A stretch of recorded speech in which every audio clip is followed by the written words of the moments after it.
Good morning students. Welcome back to our YouTube channel DAV मुख्यमंत्री public school Bhourmal online classes.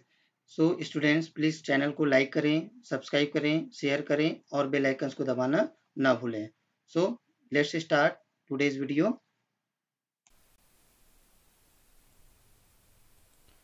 Now the next topic types of shelter on the basis of landforms. तो कितने प्रकार के shelters होते हैं landforms के base पर, उसके बारे में हम डिस्कस करेंगे।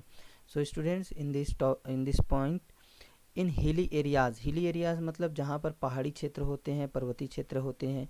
Houses are built with sloping roofs. जो घर बने होते हैं वो किस तरह से बने होते हैं? Sloping roof. स्लॉपिंग मतलब एक ढला हुआ जो है, आप इस पिक्चर्स में देख सकते हैं हाउसेज विद स्लॉपिंग रूफ्स किस तरह से बना हुआ है।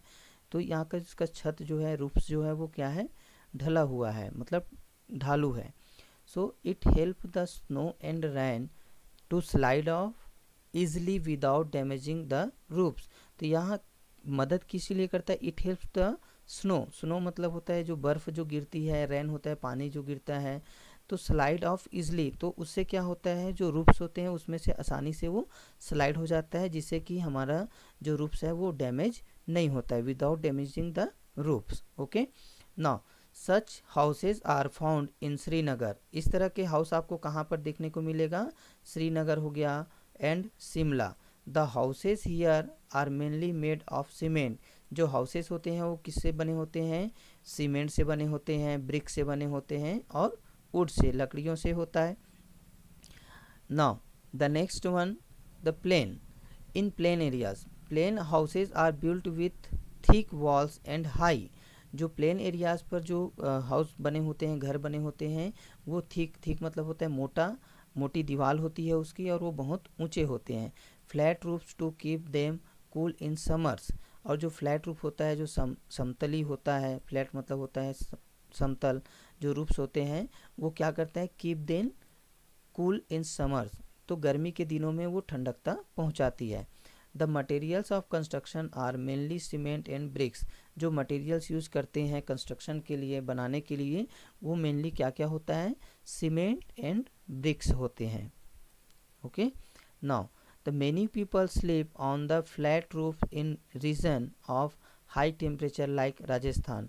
तो बहुत सारे लोग ऐसे हैं जो फ्लैट रूफ पर सोते हैं, स्लीप मतलब होता है सोना, या उस क्षेत्र पर रहते हैं। तो वहाँ पर जो है हाई टेम्परेचर होता है, जैसे राजस्थान के एरिया की बात करें, in cities of high rise apartment buildings flat. तो वहाँ पर जो अपार्टमेंट्स होता है, all of you know about the apartments. ये जो है हाई राइज अपार्टमेंट जो है, लंबे लंबे आपको बिल्डिंग्स जो दिखाई दे रही है वो हाई राइज अपार्टमेंट्स हैं। और people sleeping on the roofs, आप देख रहे हैं छतों पे लोग जो है वो रह रहे हैं। तो यहाँ पर हाई राइज अपार्टमेंट बिल्डिंग्स जो फ्लैट्स होते हैं वो क्या होता है? Are common because of limited land and large population.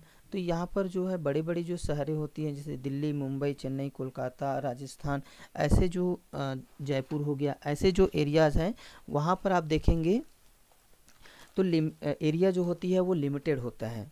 Okay, the area is limited and the population is large population are they living. So that is the reason the number of houses and mainly houses जो होती हैं वो क्या होता है? बड़ी बड़ी ऊंची इमारतें जो है वो बनी होती हैं। Okay, now the next, in coastal areas. So already we are discussed about the hilly areas, plain areas. Now the third point is coastal areas. coastal areas मतलब तटीय क्षेत्र, जहाँ पर तटीय होते, समुद्र किनारे जो क्षेत्र होते हैं वहाँ पर। और आइलैंड, जो आइलैंड होते हैं वहाँ पर जो लोग रहते हैं, तो वहाँ का जो घर होता है बिल्ट स्टिल्ट हाउसेस। एक तरह से स्टिल्ट मतलब होता है लकड़ियों का लट्ठा जो होता है, उस तरह से वो बने होते हैं। तो वो घर जो होता है वो स्टिल्ट हाउस कहलाता है। In the flood prone areas houses are made a few feet above the ground level to keep them dry. तो वहाँ पर जो घर होते हैं वो क्या होगा? फ्लड प्रोन एरिया, जहाँ पर बाढ़ आ जाती है, ऐसे जगहों पर जो घर होते हैं made a few feet above, मतलब वो ग्राउंड लेवल से कुछ फीट जो है वो ऊपर बने होते हैं, जो कि आप इस पिक्चर्स में देख सकते हैं। Level to keep them dry, और वो जो सूखा एरिया है वहाँ पर वो बनता है। ड्राई मतलब होता है सूखा। One has to climb 5-7 stairs, stair मतलब सीढ़ी। तो वहाँ पर क्या होता है, जो घर होते हैं उसमें मेनली जो है 5 या 7 जो है स्टेयर बनाए जाते हैं, ताकि वो to step inside the house, ताकि वो घर के अंदर पहुंच सकें। तो आप देखेंगे फ्लड एरिया जो है पानी भरा हुआ है, अब जो लोग रह रहे हैं उसमें स्टेयर, या आपको यहाँ पर स्टेयर जो है वो दिखाई दे रहा होगा। तो ये एरियाज़ पर, ऐसे एरियाज़ पर जो है लोग इसी तरह का हाउसेस बनाते हैं। ओके, जब आप जाएंगे कभी तटीय क्षेत्रों पर तो आपको इस तरह के घर आपको आसानी से देखने को मिल जाएगा। Now they keep the inhabitant safe from wild animals, साथ ही साथ वो जो वाइल्ड एनिमल्स हैं, जो जानवर होते हैं, उससे भी उनको सुरक्षा प्रदान करती है। जो हाउसेस होते हैं वो हाइट में रहते हैं इसलिए। The flood water easily drain out from in between the still without damaging the house, और जो फ्लड वाटर होते हैं, जो बाढ़ के पानी जो होते हैं, वो आसानी से क्या हो जाते हैं, बह जाते हैं। कहाँ से, उनके जो स्टिल्ट हाउस है, विदाउट डैमेजिंग द हाउस, तो उनके हाउस को बिना कोई नुकसान पहुँचाए वो आसानी से उस जगह से निकल जाते हैं। Stilt house are made of bamboo, जो स्टिल्ट हाउस होते हैं वो किससे बने होते हैं, बैम्बू से, बांस से, लकड़ियों से, या कोकोनट सॉफ्ट, कोकोनट नारियल, आप जानते हैं सभी, all of you know about the coconut. Okay, soft, तो सॉफ्ट मतलब एक तरह से डंडी भी कह सकते हैं। तो नारियल के जो कोकोनट जो ट्रीज होते हैं उसके जो सॉफ्ट होते हैं उससे ये बनाए जाते हैं। So now seen the pictures stilt house. Okay students, next, do you know, क्या आप जानते हैं, houses in earthquake prone areas in Japan are built with bamboo and wood to minimize the damage to life and property. तो यहाँ पर house जो है earthquake areas prone Japan, जो जापान पर बहुत ज़्यादा अर्थक्वेक आता है, तो ऐसे जगहों पर जो घरें बनाई जाती हैं, जो हाउसेस बनाए जाते हैं बैम्बू एंड वुड, ज़्यादातर किससे बने होते हैं, बैम्बू से और वुड से, लकड़ी से और बांस से बने होते हैं। To minimize the damage to life and property, जब उनकी प्रॉपर्टी जो डैमेज होती है तो उसको easily rebuilding of such houses is not very difficult, तो उसको जब बनाना होता है तो वो आसानी से, बिना कोई कठिनाई के वो आसानी से बन जाता है। तो in the country Japan that area very large earthquake, बहुत ज़्यादा अर्थक्वेक आता है, तो उस जगहों पर आपको इस तरह के हाउसेस आपको देखने को मिलेगा। Okay, now we live in a society because we are dependent on others for the fulfilment of our needs.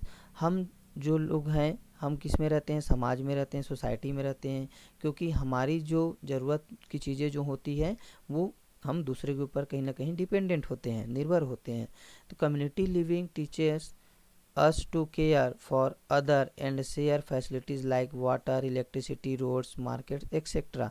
तो यहाँ पर देखेंगे जो कम्युनिटी होता है, समुदाय के लोग जो रहते हैं, जहाँ पर वो हमें समुदाय हमें सिखाता है कि हमें एक दूसरे का केयर करना चाहिए, हमें एक दूसरे को चीज़ें जो है वो क्या करनी चाहिए, शेयर करनी चाहिए।